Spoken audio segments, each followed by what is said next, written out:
আবেগ থেকে রূপালী পর্দার বিতর্ক, আন্তর্জাতিক উৎসবে বাংলাদেশের সাফল্য আর তারকাদের নির্বাচনী লড়াই। শোবিজ অঙ্গনে আজ যেন একসঙ্গে মিলেছে সম্মান, উত্তেজনা, অর্জন আর বিতর্কের নানা রং। বিশ্ব বিনোদনের অন্তর্মহলে ঘটছে বেশ কিছু আলোচিত ঘটনা। সব মিলিয়ে টুকরো খবরে থাকছে দেশে বিদেশের বিনোদন দুনিয়ার আলোচিত 5 খবর।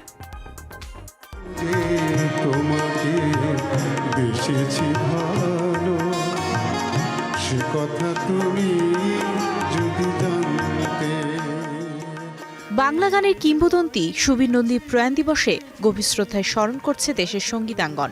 2019 সালের এই দিনে সিঙ্গাপুরের একটি হাসপাতালে শেষ নিঃশ্বাস ত্যাগ করেন তিনি। 4 দশকেরও বেশি সময়ের ক্যারিয়ারে 2,500-এরও বেশি গানে কণ্ঠ দিয়েছেন।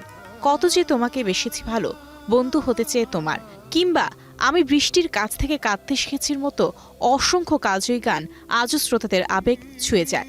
সঙ্গীতে অসামান্য অবদানের জন্য পেয়েছেন 21 পদক সহ 5 বার জাতীয় চলচ্চিত্র পুরস্কার। Prince once upon a time in Dhaka সিনেমার সার্টিফিকেশন সনদ স্থগিত করেছে বাংলাদেশ চলচ্চিত্র সার্টিফিকেশন বোর্ড। তথ্য অধিদপ্তরের এক বিজ্ঞপ্তিতে জানানো হয়, অনুমোদনবিহীন গান ও সহিংস দৃশ্য সংযোজন করে সিনেমাটি প্রদর্শনের অভিযোগে এই সিদ্ধান্ত নেওয়া হয়েছে। পাশাপাশি ধূমপান ও মাদক সেবনের সতর্কবার্তা টেম্পারিংয়েরও অভিযোগ উঠেছে। ফলে পুনরাদেশ না দেওয়া পর্যন্ত দেশের কোনো প্রেক্ষাগৃহে সিনেমাটি প্রদর্শন করা যাবে না। শাকিব খান অভিনীত সিনেমাটি পরিচালনা করেছেন আবু হায়াত মাহমুদ। বাংলাদেশি সিনেমা মাস্টার এবার জায়গা করে নিয়েছে সিডনি ফিল্ম ফেস্টিভ্যালের 73তম আসরে। অস্ট্রেলিয়ান প্রিমিয়ারের জন্য এটি নির্বাচিত হয়েছে মর্যাদাপূর্ণ ফিচার্স বিভাগে। নির্মাতা সুমিতের দ্বিতীয় এই সিনেমার গল্প, ভিজুয়াল ও অভিনয়ের প্রশংসা করেছে উৎসব কর্তৃপক্ষ।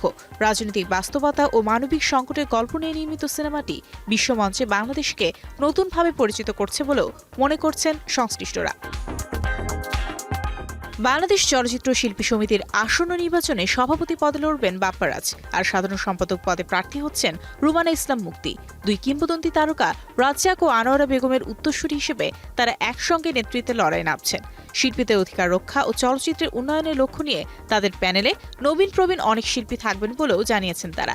শিগগিরই 2026 থেকে 28 মেয়াদের নির্বাচনের তফসিল ঘোষণা হতে পারে বলে জানা গেছে। গাজায় ইসরায়েলি হামলার বিরুদ্ধে সামাজিক মাধ্যমে সরব হওয়ার পর হলিউডে কঠিন পরিস্থিতির মুখোমুখি হন অভিনেত্রী মেলিসা বারেরা। সম্প্রতি এক সাক্ষাৎকারে তিনি জানান, যুদ্ধবিরতির আহ্বান ও ফিলিস্তিনিদের পক্ষে পোস্ট দেওয়ার পর তাকে স্ক্রিম 7 থেকে বাদ দেওয়া হয়। ট্যালেন্ট এজেন্সিও চুক্তি বাতিল করে। মেলিসা বলেন, তিনি শুধু শান্তির পক্ষে কথা বলেছেন। দীর্ঘ সময় কাজ না পেলেও বর্তমানে তিনি নতুন করে ক্যারিয়ার গুছিয়ে নিচ্ছেন। পাশাপাশি নিজের প্রযোজনা সংস্থা গঠন ও নতুন সিনেমা নির্মাণের পরিকল্পনার কথাও জানিয়েছেন। এভাবেই প্রতিদিন বদলে যাচ্ছে বিনোদনের গল্প, আর সেই সব আলোচিত খবর নিয়ে আমরা থাকি আপনাদের সঙ্গে। আজকে টুকরো খবর এখানেই শেষ, আবার দেখা হবে আগামী পর্বে।